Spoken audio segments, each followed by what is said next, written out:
안녕하십니까. 김승현 목사입니다. 오늘 느헤미야서 6장을 여러분과 함께 나누겠습니다. 세 가지를 나눌 텐데요. 첫 번째는 음모, 두 번째는 음모를 이긴 승리, 그리고 마지막에는 그 승리의 비결, 그 비밀, 이 세 가지를 여러분과 함께 나누겠습니다. 첫 번째 음모를 시작하겠습니다. 먼저 6장 1절 말씀부터 마지막 절까지 이 음모가 나오는데요. 이 음모는 두 가지입니다. 외부의 음모가 나오고요. 그 다음에 내부의 음모가 나옵니다. 외부는 하나님 은혜로 이제 잘 이겨내지만 내부는 굉장히 치명적입니다. 이런 음모를 하나님 은혜로 잘 넘어갑니다. 외부의 음모를 보겠습니다. 이건 그냥 간단히 정리하고 넘어갑니다. 1장 1절부터 보시면 산발락과 도비아와 아라비아 사람 게셈과 이 타납의 삼총사죠. 여기 이 게셈은 나중에 6장 6절에 보시면 그 글에 이르기를 이방 중에도 소문이 있고 가스무도 말하기를, 이 가스무가 이제 게셈입니다. 아라비아 이름으로 게셈, 가스무도 게셈이 똑같은 사람입니다. 이 타납의 삼총사가 나오고요. 1절에 게셈과 그 나머지 우리의 원수들이 내가 성벽을 건축하여 허물어진 틈을 남기지 아니하였다 함을 들었는데 그때는 내가 아직 성문에 문짝을 달지 못한 때였더라. 이제 문짝만 달면 끝나는 그런 상황입니다. 마지막 상황이죠. 2절에 보시면 산발락과 게셈이 내게 사람을 보내어 이르기를 오라 우리가 오노 평지 한 촌에서 서로 만나자, 협상하자는 거죠. 오노 평지는 예루살렘에서 34km 정도 떨어진 곳입니다. 거의 사마리아 쪽에 가까운 곳입니다. 자기들 유리한 쪽에서 만나자는 거죠. 뭐 협상하자는 그런 좋은 의도가 아닙니다. 만나자 하니 실상은 그 다음에 나를 해하고자 함이더라. 의도를 알고 있는 거죠. 굉장히 지혜롭다 이렇게 생각할 수도 있습니다. 3절에 내가 곧 그들에게 사자들을 보내어 이르기를 내가 이제 그 큰 역사를 하니 이제 성벽 공사죠. 내려가지 못하겠노라. 이런 이유를 대는 거죠. 어찌하여 역사를 중지하게 하고 너희에게로 내려가겠느냐 하매 못 만나겠다는 거죠. 하나님의 역사를 하기 때문에 못 만나겠다. 이건 이제 그 대처입니다. 느헤미야의 대처입니다. 그 음모에 대한 대처죠. 그 다음에 4절에 보시면 계속해서 그들이 4번이나 이같이 내게 사람을 보내되 나는 똑같이 대답하였더니 4번씩이나 이런 음모를 하고 있는 거죠. 그 다음에 5절에 보시면 산발랏이 다섯 번째 시도하는 거죠. 계속 실패하니까 그 종자의 손에 봉하지 않은 편지를 들려 내게 보냈는데 차례 계획을 음모를 짤 뿐만 아니라 이제는 모함하는 그런 부분이 나옵니다. 편지, 손에 봉하지 않은 편지를 이건 누구나 다 보라는 거죠. 산발랏이 5번째는 그 종자의 손에 봉하지 않은 편지를 들려 내게 보냈는데 그 편지 내용입니다. 6절에 그 글에 이르기를 이방 중에도 소문이 있고 가스무도 게셈이죠. 말하기를 너와 유다 사람들이 모반하려 하여 성벽을 건축한다 하나니 내가 그 말과 같이 왕이 되려 하는도라. 반역한다는 거죠. 이 페르시아는 반역에 굉장히 민감합니다. 음모의 살해 계획과 음모에 이어서 이제 반역한다는 그런 모함을 하는 것이죠. 7절에 또 내가 선지자를 세워 예루살렘에서 너를 들어 선전하기를 거짓 선지자들을 또 사용하는 거죠. 유다의 왕이 있다 하게 하였으니 지금 이 말이 왕에게 들릴지라 그런 정도는 이제 오라 함께 의논하자 하였기로 반역을 한다는 그런 모함을 하는 거죠. 8절은 대처입니다. 내가 사람을 보내어 그에게 이르기를 내가 말한 바 이런 일은 없는 일이요 내 마음에서 지어낸 것이라 하였나니 이렇게 잘 대처했다는 것이죠. 그 다음에 10절부터 이제 14절까지 보시면 이런 외부의 그런 음모와 그런 모함, 반역에 대한 그런 모함 이런 것들을 지혜롭게 잘 넘어갔습니다. 자, 근데 10절서부터는 내부의 그런 음모가 나옵니다. 이건 굉장히 치명적입니다. 10절에 보시면 이후에 무헤다벨의 손자 들라야의 아들 스마야가 이 사람 이제 제사장입니다. 그들이 너를 죽이려 올 터이니 우리가 하나님의 전으로 가서 성전이죠. 외소 안에 머물고 외소는 이제 성소입니다. 머물고 그 문을 닫자 저들이 반드시 밤에 와서 너를 죽이리라 하기로. 여기 와서 이제 생명을 보존하라는 거죠. 같이 들어오자는 걸 이제 살펴보면은 이 스마야는 제사장입니다. 그러니까 이제 성소에 들어갈 수 있는 거죠. 이런 아주 그 내부의 음모, 이 뇌물 받고 타락한 제사장의 이런 간교한 그런 계획이죠. 이걸 이제 느헤미야한테 얘기합니다. 느헤미야가 11절 보시면 내가 이르기를 나 같은 자가 어찌 도망하여 나 같은 몸이면 누가 외소에 들어가서 생명을 보존하겠느냐? 나는 들어가지 않겠노라 하고 못 들어가겠다는 거죠. 12절 깨달은 즉 그는 하나님께서 보내신 바가 아니라 도비아와 산발랄에게 뇌물을 받고 내게 이런 예언을 함이라. 가장 그 친한 그 동족 제사장으로부터 이런 엄청난 음모를 지금 겪고 있는 것입니다. 이거는요, 느헤미야가 이제 잘 대처를 했지만은 안 가겠다. 내가 거기 가면 죽는데 내가 왜 가냐 이제 이렇게 얘기한 거거든요. 여기에는요 아주 놀라운 그런 역사적인 배경이 있습니다. BC 790년에 유대 역사 가운데 아주 유명한 사건이 하나 일어난 게 있습니다. 역대하 26장 16절에 보시면 그때 이제 왕이 우시아였거든요. 그때 나라가 굉장히 어려웠는데 불구하고 그 성경적인 표현을 보면 참 놀라운 은혜가 있습니다. 기이한 하나님의 은혜로 하나님의 역사로 나라가 평온했더라 이런 표현이 있습니다. 자기들도 이게 상상을 할 수가 없는 거예요.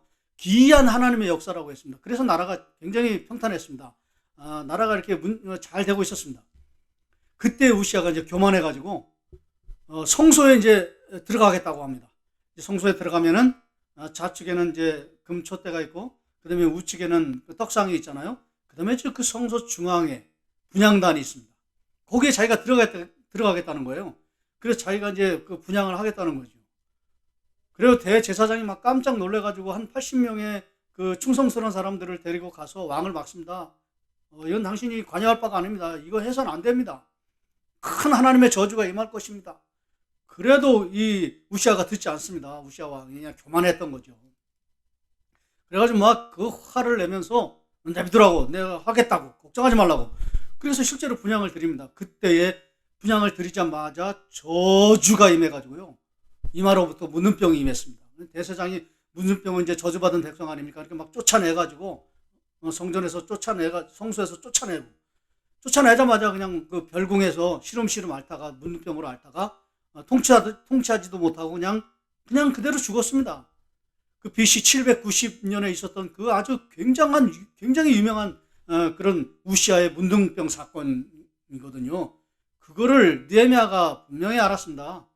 난 우시아 왕처럼 내가 왜 죽을 일을 하겠느냐 이렇게 얘기를 한 거죠. 굉장히 이제 하나님의 말씀과 그 영적인 그런 탁월한 분별력이 느헤미야에게 있었던 것이죠. 그러니까 영적으로 지금 이겨나가는 거예요.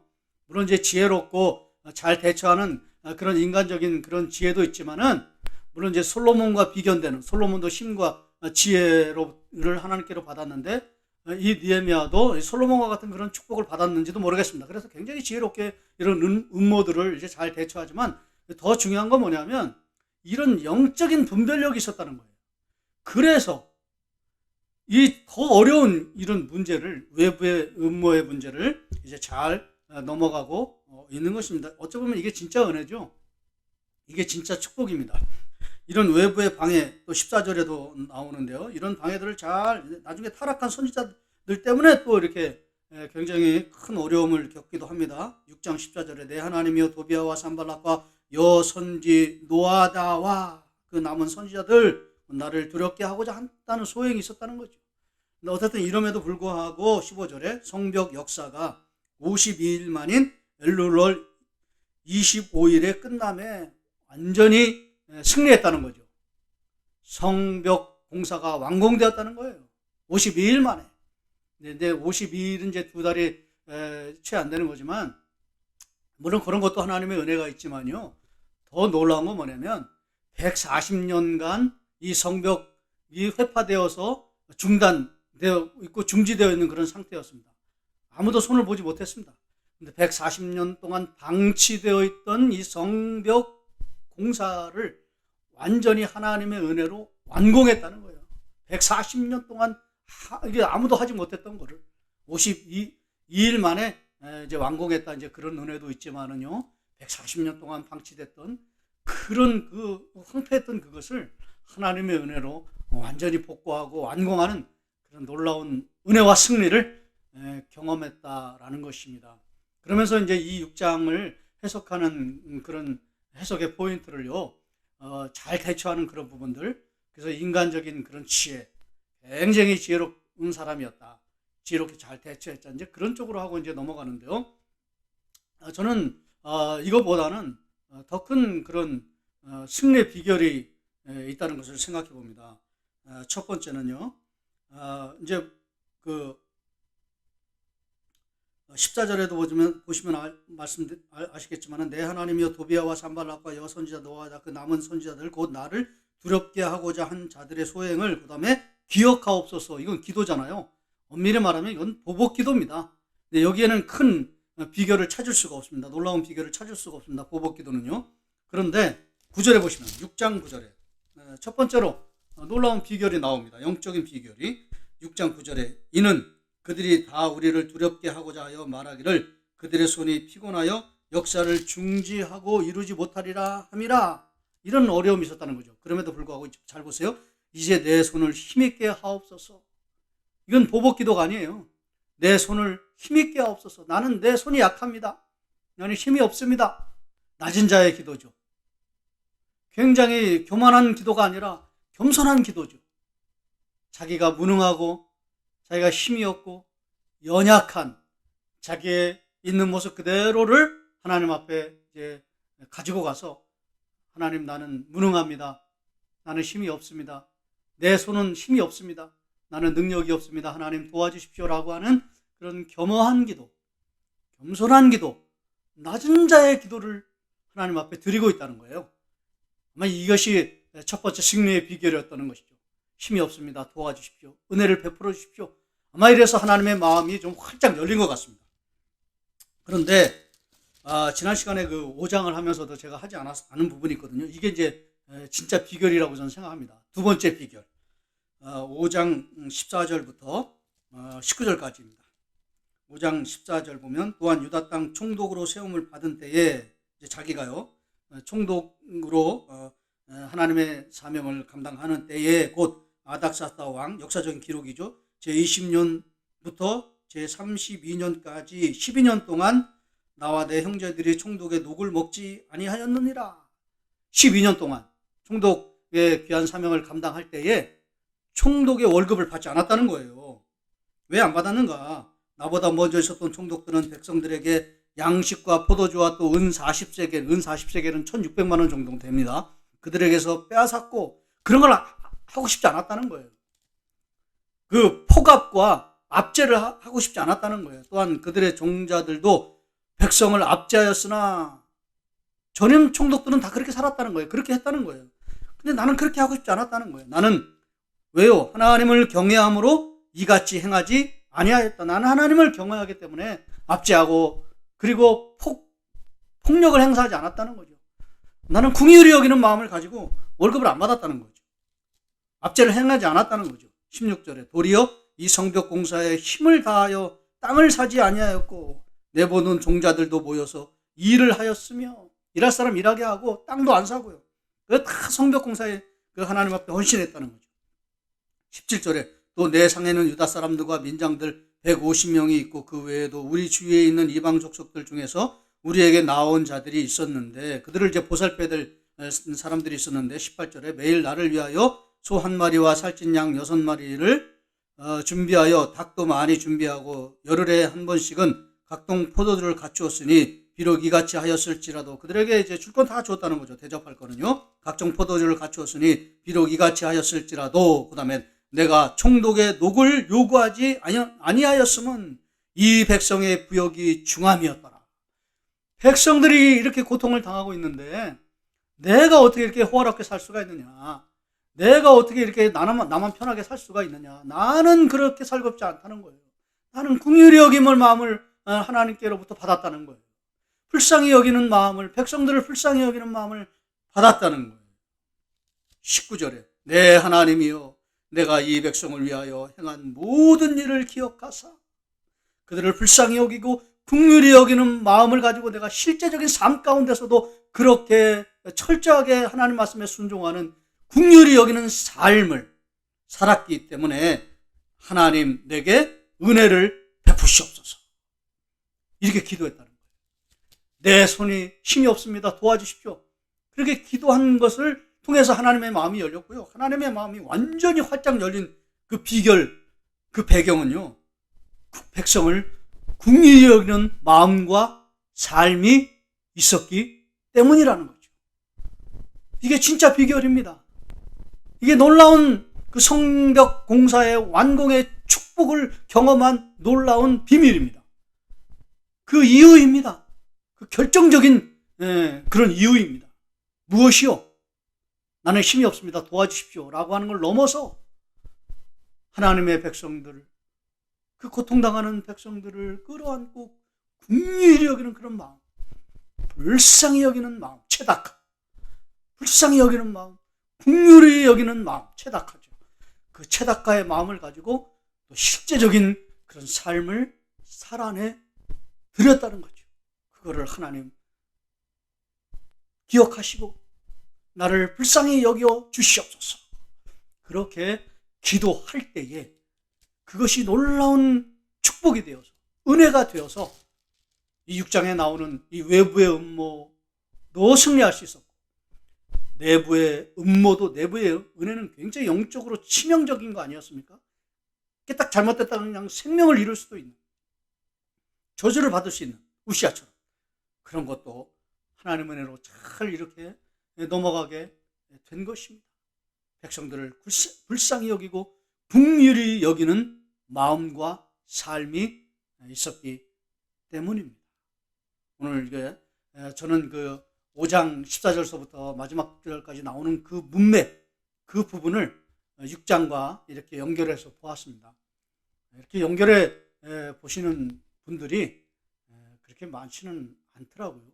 다 그냥 이제 6장 안에서 이게 지혜로움으로 그렇게 찾아서 말씀을 나누는 그런 부분들이 굉장히 보편적이고 굉장히 일반적이고 그런 부분이 많습니다. 그러나 5장 14절에 나오는 그 백성들을 향해서 긍휼히 여기는 마음과 삶이 있었기 때문에 하나님께서 6장에 놀라운 축복과 은혜의 문이 활짝 열리게 된 것이다. 저는 그것을 한 가지를 이제 더 덧붙여서 그냥 말씀드리고 싶은 것입니다. 오늘 이것을 여러분에게 적용하면 이런 것입니다. 백성들을 불쌍히 여기고 사람들을 긍휼히 여기는 그런 마음과 삶이 있다면 여러분에게 은혜가 넘칠 것입니다. 축복이 쏟아질 것입니다. 그리고 하나님의 놀라운 그런 기도 응답의 역사가 여러분 가운데서 넘치도록 아주 풍성하도록 경험하게 하실 것입니다. 특별히 이걸 한 가지만 더 적용하면 우리가 아는 그런 사람들 중에서 여러분이 관계하시는 가까운 그런 분들 중에서 또 어려움 중에 있는 분들을 위해서 불쌍히 여기고 또 기도하는 그런 마음을 하나님 앞에 올려드리는 거 참 좋을 것 같습니다.